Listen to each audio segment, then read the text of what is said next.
Welcome back to our special series on killer air, and diesel fumes are one of the most toxic to human health. 10 years ago, the Central Pollution Control Board set mandatory norms for power generators across the country. But as we investigate, a thriving grey market for assembled generators exists right in the capital, which continue to flout the law and add toxic fumes to our air. ये complete set है। ये alternator है, ये diesel engine है। ये चलेगा, handle से start होगा। ये 7.5 किलोवाट का है। इससे ज़्यादा क्षमता का फिर ये बड़े बड़े लगते हैं 20 के 25 के, ये इंडस्ट्री में लग जाते हैं। इसमें कितना कुछ डीजल लगता होगा? इसमें 1 घंटे में 1.5 लीटर लगता है। ये शादी ब्याह में भी होता है, लोग अपने जैसे ब्याह शादियों में टेंट के पीछे लगा देते हैं। आवाज़ तो खूब होती है। हाँ, आवाज़ होती है। इसका कोई आवाज़ का कुछ नहीं, सलेंसर लग जाता है, उससे आवाज़ आधी कम हो जाती है। Kamaljeet Singh has been making and selling assembled generators for over 2 decades at Delhi's Sadar Bazaar. These assembled generators are illegal and don't adhere to any pollution or noise norms.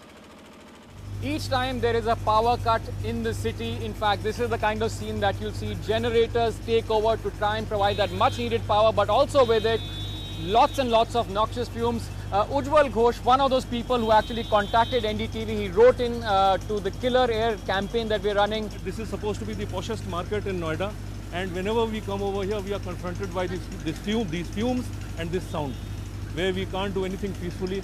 Every time these generators start working, the air, like these generators have just started working, and you can already smell the fumes. And what will happen when all these generators will start working?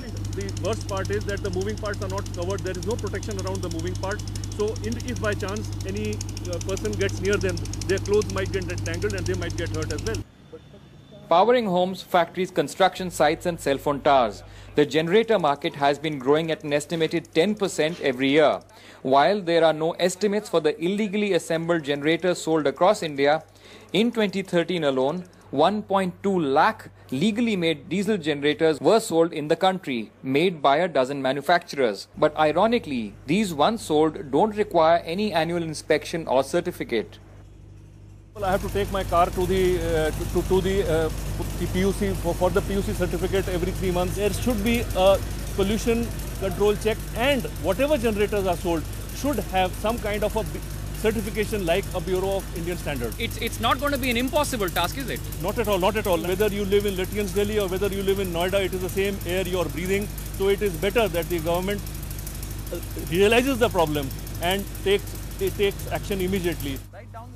As illegal generators continue to pollute, the Central Pollution Control Board has told NDTV the onus of implementing the norms are on the states. In New Delhi, Siddharth Pandey for NDTV.